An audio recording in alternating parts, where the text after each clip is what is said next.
પ્રશ્ન ક્રમાંક 12 માન્ય શ્રી વિમલભાઈ ચુડાસમા. માનનીય અધ્યક્ષશ્રી, આપના માધ્યમથી મેં મંત્રીશ્રીને પૂછેલું, છેલ્લા 31/12/2025ની સ્થિતિએ ગીર સોમનાથ જિલ્લામાં આવેલ વેરાવળ સિવિલ હોસ્પિટલમાં સગવડ મંજૂર મહેકમ કેટલું છે, એ કેટલી જગ્યાઓ કેટલા સમયથી ખાલી છે, અને ભવિષ્યમાં સારા લાયકાત ધરાવતા ઉમેદવાર મળી લે એના માટે શું આયોજન કરવામાં આવ્યું છે?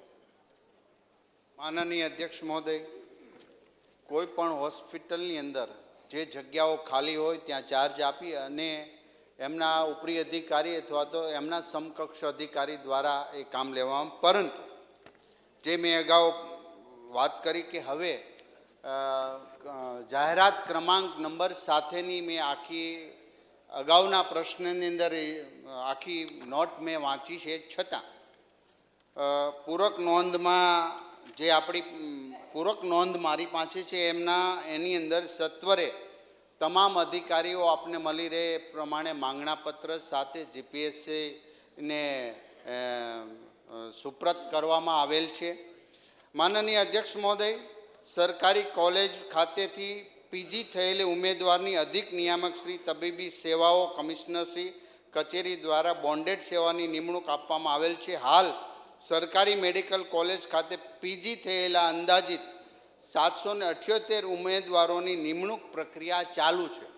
જે ભાઈ કહ્યું કે ક્યાં સુધી મળશે, તો આ પ્રક્રિયા આપને હવે ઉમેદવારો મળ્યા છે, પીજી કે એ થયા હોય એ ઉમેદવારોને આપણે નિમણૂક કરી શકીએ. એ જ રીતે સરકારશ્રીની 29/1/2026ની અધિસૂચનાથી માઇક્રોબાયોલોજીસ્ટ તથા વર્ગ 1ની નિમણૂક આપવામાં આવેલ છે. 11 માસના કરાર આધારિત નિમણૂક પ્રક્રિયામાં અધિક નિયામક શ્રી તબીબી સેવા અને ગાંધીનગર કચેરી દ્વારા પસંદ થયેલા તેમજ કચેરી દ્વારા ઓનલાઈન ઓફલાઈન અરજી ઉપલબ્ધ થયેલ તજજ્ઞોની પસંદગી કરી 11 માસના કરાર આધારિત CHC, SDH અને DH ખાતે એને નિમણૂક આપવામાં આવેલ છે. માનનીય અધ્યક્ષ મહોદય, CPS પાસ થયેલ ઉમેદવારને 1 વર્ષ માટે અધિક નિયામક શ્રી તબીબી સેવાઓ કમિશનર કચેરી દ્વારા બોન્ડેડ સેવાની નિમણૂક આપવામાં. આખી એ વિગત મેં અગાઉ પણ આપેલી છે અને કેટલા જગ્યા ખાલી છે, ક્રમાંક નંબર સાથે અને કઈ જાહેરાત ક્યારે પાડવામાં આવી છે એ બધું જ મેં અગાઉના પ્રશ્નની અંદર આપ્યું છે, છતાં હું એમને લેખિત સુપ્રત કરું છું.